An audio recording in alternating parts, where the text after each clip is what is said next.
Two reports showing that U.S. services industries are still in expansion, but each has different takeaways for investors.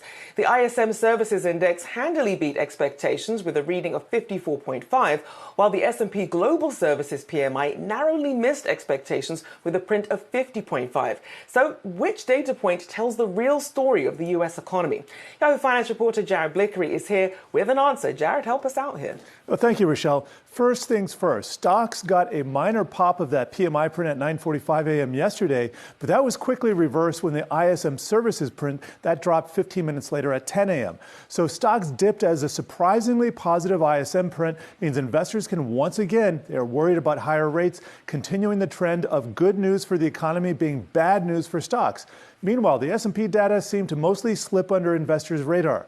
The ISM index saw business activity, employment, and new orders expanding as prices continue to rise. The only area that showed the slowdown was supplier deliveries.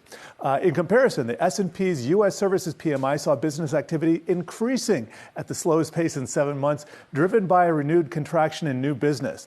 The index saw cost burdens taking a toll and weakening employment growth. PMI data supports more of the softening demand. So the differences in the two reports have to do with where they get their data.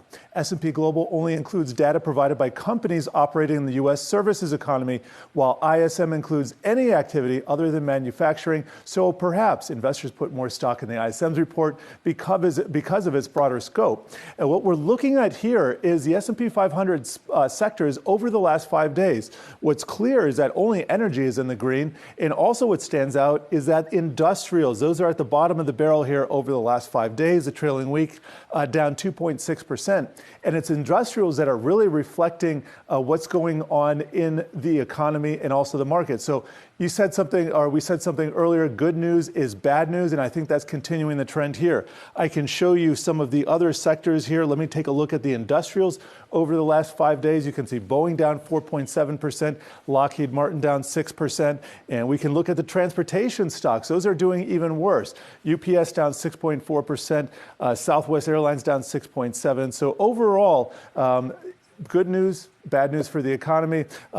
Good news, for the economy, bad news for stocks. I think that can continue, and it's kind of a vicious cycle. We've been talking about the stronger U.S. dollar, and all of this talk of higher for longer only builds confidence that the Fed is going to keep those rates high.